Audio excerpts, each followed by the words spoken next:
10-20 വർഷം മുമ്പുള്ള ബന്ധമാണ്. നമ്മൾ ആദ്യമായിട്ട് മിമിക്രിയിലാണ് തുടങ്ങുന്നത്. ഞാനും നോബിയും സജിൻ ബാബുവും കൂടെ ട്രിവാൻഡ്രത്ത് വന്ന് ചാടുന്നു. ആ ഒരു യാത്രയിൽ ഞാനും നോബിയും മിമിക്രി ട്രൂപ്പും പരിപാടികളൊക്കെ ആയിട്ട് പോയി. സജിൻ എവിടെയൊക്കെയോ മിസ്സായി. പിന്നെ ഞാൻ സജിനെ കാണുന്നത് അയാൾ ശശി എന്ന സിനിമയുടെ പ്രൊമോഷന് ശ്രീനിചേട്ടനുമായിട്ട് ഫ്ലവേഴ്സ് വരുമ്പോഴാണ്. കയ്യിലൊരു ഇംഗ്ലീഷ് പുസ്തകമായിട്ട് നിൽക്കുന്നത് സജിൻ. ഞാൻ ജസ്റ്റ് സജിനെ നോക്കി. കാരണം തിരുവനന്തപുരത്തുള്ള സകല അവിടുത്തെ നിന്ന് നമ്മൾ വിളിക്കാത്ത കല്യാണത്തിൽ പോയി ഫുഡ് കഴിച്ചിട്ടുണ്ട്. കാരണം അന്ന് പൈസ ഇല്ല. ആ സജിൻ ബാബു ശ്രീനിചേട്ടനോട് ഒരു ഇംഗ്ലീഷ് പുസ്തകമായിട്ട് നിൽക്കുന്നത് ഞാൻ അറിയാം. അന്ന് വർഷം ചെയ്യുന്ന സജിനെ കാണുന്നുണ്ട്. അപ്പോൾ ഞാൻ പറഞ്ഞത് കാരണമല്ല, സജിൻ എന്ന് പറയുന്ന അന്ന് തൊട്ടേ സജിന് സിനിമ എന്ന് ഭയങ്കര പാഷനാണ്. ഞങ്ങളുടെ വഴിതെറ്റി മിമിക്രി ഡാൻസ് വഴിയൊക്കെ വന്ന അവസാനം അവ എത്തേണ്ടടുത്ത് നിന്ന് എത്തി. അതിൽ ഡിയർ ഒരുപാട് സന്തോഷം.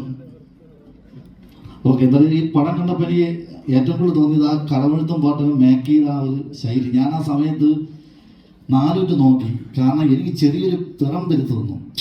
അതായത് നമുക്കത് കാണുമ്പോൾ ഒരു ഇതുണ്ടല്ലോ, ആ ഒരു കളറും ആ ഒരു ടോണും എല്ലാം കൂടെ. അപ്പം സത്യം പറഞ്ഞാൽ ഈ ഒരു നല്ല സിനിമയുടെ ഭാഗമാകാൻ കഴിഞ്ഞത് സന്തോഷമാണ്. ഞാൻ ഒറ്റ ദിവസം വന്ന് അഭിനയിച്ചാണ്. എൻ്റെ അടുത്ത് ഒന്നും പറഞ്ഞില്ല. ആ കാവിലെ സീനാണ് ആദ്യം ചെയ്യുന്നത്. രാത്രി കഥ പറഞ്ഞില്ല, ഒന്നും പറയാൻ നടന്നു വരുമ്പോഴത്തേക്ക് നീ വരുന്നു, ഇത് ചെയ്യുന്നു, പോകുന്നു. പിന്നെ ആ ബൈറ്റ് എടുക്കുന്ന സീക്വൻസും. പക്ഷെ അത് വന്ന് കണ്ടപ്പോഴത്തേക്ക് ഭയങ്കര സന്തോഷം. Thank you so much. ഡെയിനെ പറയണം എന്തായാലും.